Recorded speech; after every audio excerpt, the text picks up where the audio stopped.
Bismillahirrahmanirrahim. Assalamualaikum warahmatullahi wabarakatuh. Pastikan rekan-rekan simak sampai selesai agar tidak misinformasi. Baik, dilansir dari jpn.com, wacana P3K part-time tak mujarab, jutaan honorer resah, gelombang akan membesar.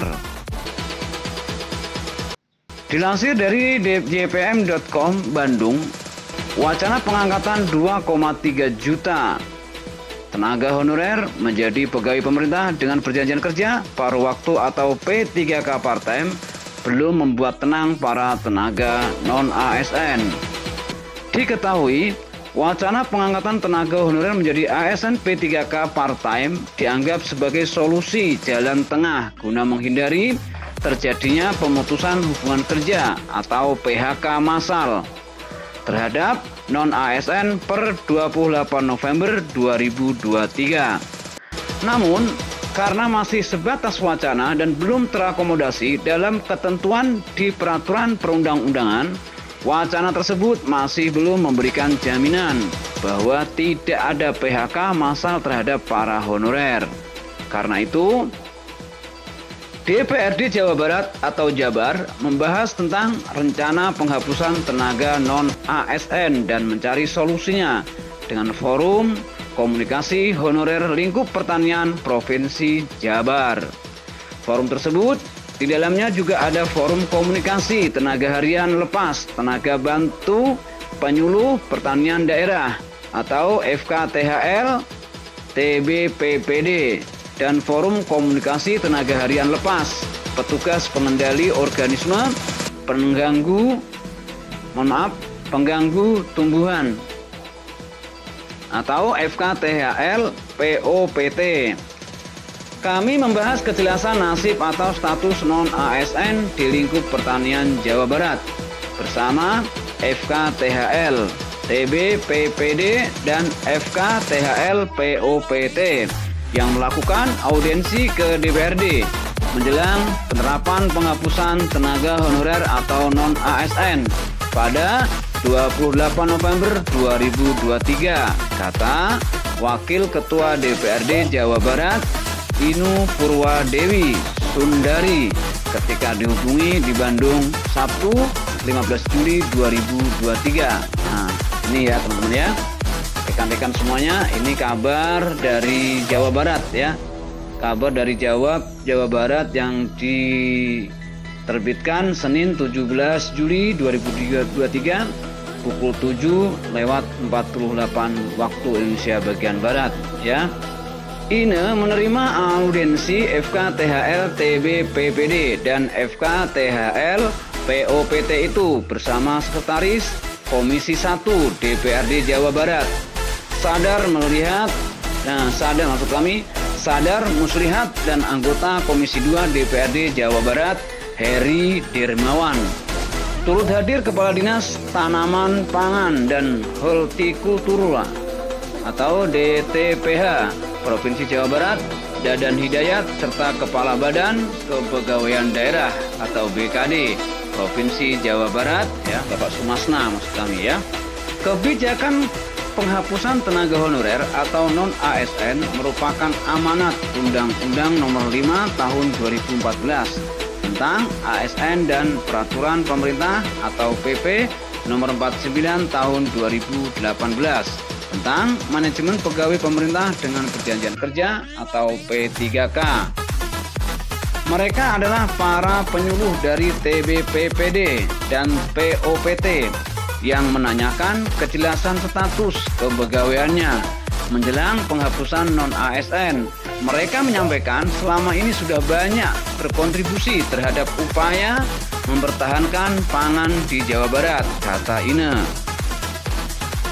Mengingat penerapan penghapusan non-ASN merupakan kebijakan pemerintah pusat, maka DPRD Jawa Barat meminta atau mendesak pemerintah Provinsi Jawa Barat melalui Satuan Tugas atau Satgas Non-ASN agar segera memverifikasi maksud kami data non-ASN di seluruh Jawa Barat, termasuk segera berkoordinasi dengan pemerintah pusat terkait kejelasan nasib tenaga honorer atau non-ASN di Jawa Barat yang diperkirakan berjumlah 32.000 orang, kata dia. Nah, lumayan ya. Termasuk segera berkoordinasi dengan pemerintah pusat terkait kejelasan nasib tenaga honorer atau non-ASN Jawa Barat diperkirakan berjumlah 32.000 orang. Wah, luar biasa ya. Saya ulangi lagi karena ini memang banyak sekali ya. Bagaimana nasib mereka nanti ke depan ya, makanya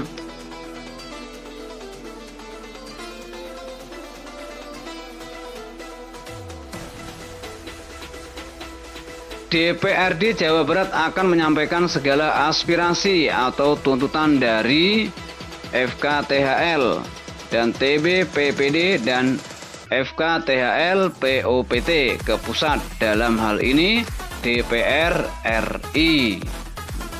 Kami sangat berharap tenaga honorer atau non-ASN di Jawa Barat di semua OPD bisa tetap bekerja, tetap membantu Pemprov Jabar terkait skemanya nanti yang akan ditawarkan oleh pemerintah pusat.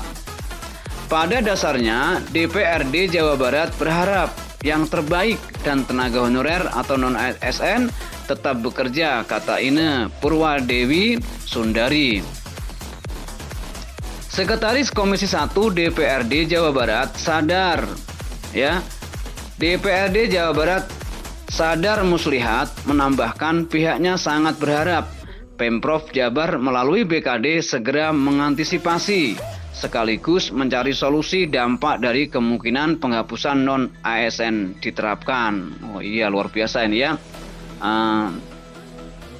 Mereka-mereka yang punya wewenang ya, Bapak Muslihat ya.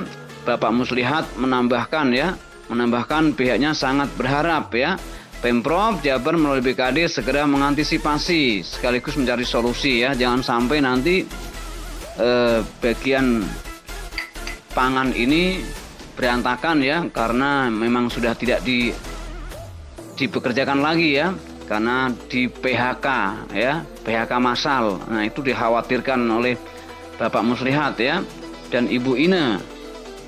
Terus kemudian gelombang ini resistensinya terhadap kebijakan penghapusan non-ASN akan membesar dan Jabar selalu menjadi acuan provinsi lain penyelesaian masalah. Jadi harus diselesaikan. Komisi 1 DPRD Jawa Barat akan berkeliling Jabar untuk membahas masalah ini atau penghapusan non-ASN, kata Bapak Sadar Muslihat ya. Seperti itu. Mudah-mudahan nanti Bapak Sadar Muslihat ini didukung oleh teman-teman yang lain ya, dari DPRD daerah yang lain ya, biar tidak jadi dihapus. Terus kemudian anggota Komisi 2 DPRD Jawa Barat Heri Dermawan menuturkan dalam audiensi lebih mengusulkan DPRD Jawa Barat segera memanggil Satgas Non-ASN yang dibentuk oleh Pemprov Jabar. Satgas non-ASN tersebut nantinya akan bertugas untuk mencari solusi terbaik bagi 32.000 non-ASN yang saat ini tengah resah jelang penghapusan non-ASN pada 28 November 2023. Ya, ini sama-sama resah ya. Pemprov juga resah ya kan. Terus kemudian karyawan juga resah ya, sama-sama resah ya. Jadi mungkin ini perlu dicari jalan tengahnya nanti ya. Kita doakan saja mudah-mudahan ini menemukan jalan yang terbaik buat keduanya, buat Pemprov dan buat anggota non-ASN tersebut. Seperti itu teman-teman ya. Kemudian saya mengusulkan DPRD Jawa Barat segera memanggil Satgas non-ASN Pemprov Jabar ya. Kan sudah membentuk Satgas khusus katanya. Sementara itu, Kepala DTPH Provinsi Jawa Barat, Dadan Hidayat, serta Kepala BKD Provinsi Jawa Barat, Sumasna, berjanji akan menyampaikan aspirasi dari FKTHL, TBPPD Jabar, dan FKTHL POPT Jabar, serta rekomendasi dari DPRD Jawa Barat kepada Gubernur Jabar atau Satgas non-ASN, terutama kepada pemerintah pusat melalui kementerian terkait. Nah, seperti itu teman-teman ya. Terus kemudian 2 penyebab jumlah honorer melimpah ya. 2 penyebab jumlah honorer melimpah. Ini simak baik-baik ya teman-teman ya.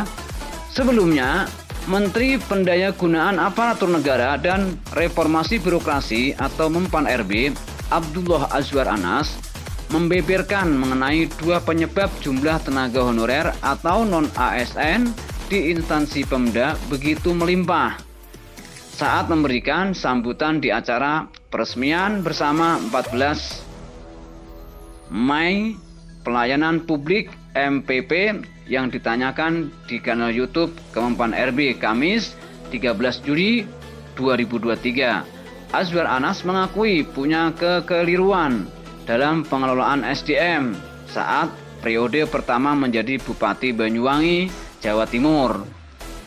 Soal SDM itu sangat penting.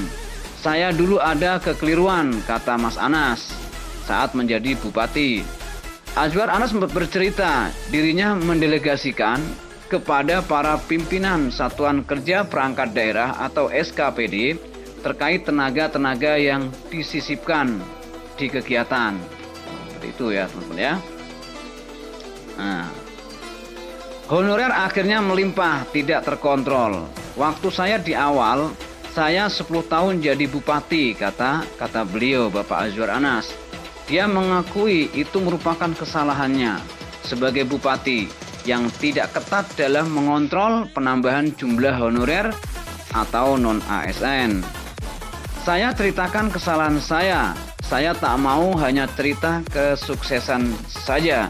Saya tak pernah cek ke SKPD berapa honorer di SKPD untuk membantu peningkatan kinerja atau tenaga yang disisipkan di kegiatan. Ini kadang honorer tidak ada, tetapi di kegiatan banyak. Maka di dalam banyak jumlahnya ribuan, kata Bapak Azwar Anas. Nah, ini namanya manipulasi data gitu ya. Di ajuannya ada ya kan, tapi kenyataannya tidak ada. Nah, seperti itu ya. Ini yang disayangkan ya, ketidakjujuran ini ya, kata beliau. Lebih lanjut, Bapak Azwar Anas mengatakan saat itu begitu ada surat dari Kemenpan RB yang melarang perekrutan tenaga honorer, maka sebagai bupati dirinya langsung menyetop penerimaan honorer atau non-ASN. Surat dari Kemenpan RB itu lanjutnya menjadi senjata yang dia tunjukkan kepada pihak-pihak yang mencoba menitipkan seseorang menjadi honorer di Pemkab Banyuwangi. Ya, seperti itu ya, titipan. Nah, itu bahaya ini. Ya, curang namanya. Ya. Bapak Azwar Anas lantas mengungkap penyebab kedua jumlah honorer membludak. Dia mengatakan, sebagai pejabat politik, seorang kepala daerah memang sering didatangi saudara atau tetangga yang ingin direkrut menjadi honorer atau tenaga non-ASN. Ya, seperti itu ya. Baru duduk keponakan, tetangga, saudara.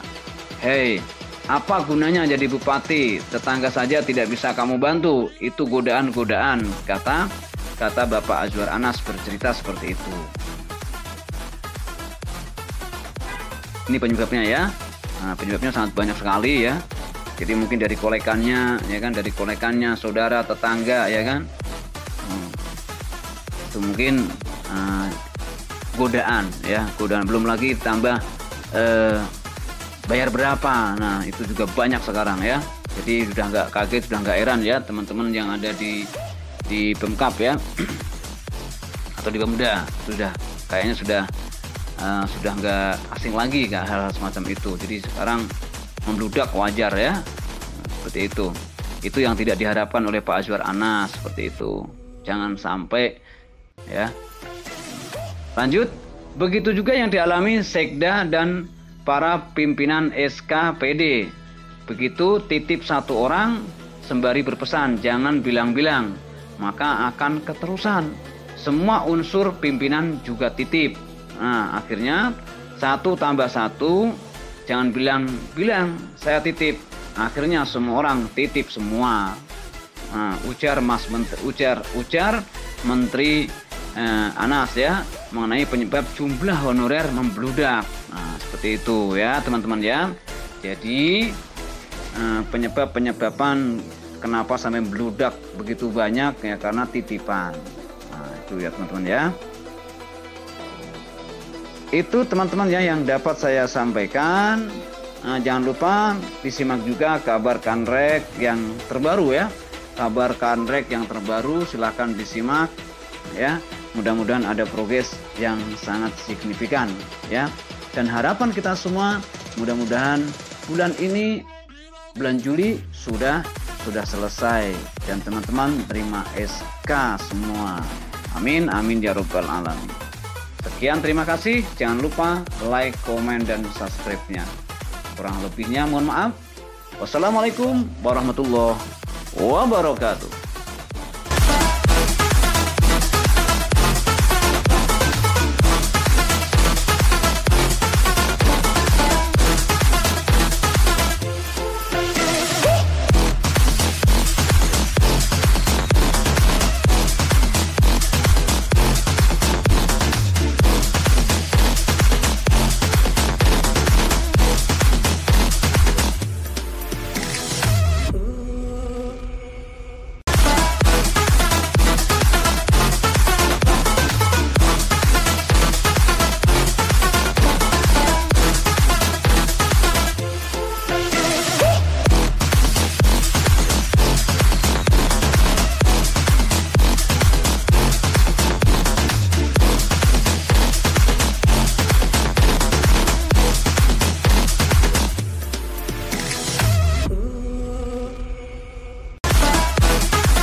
penderitaan ini terlepas dari Guru-guru honorer kita apalagi yang sudah mau pensiun, Pak, kasihan.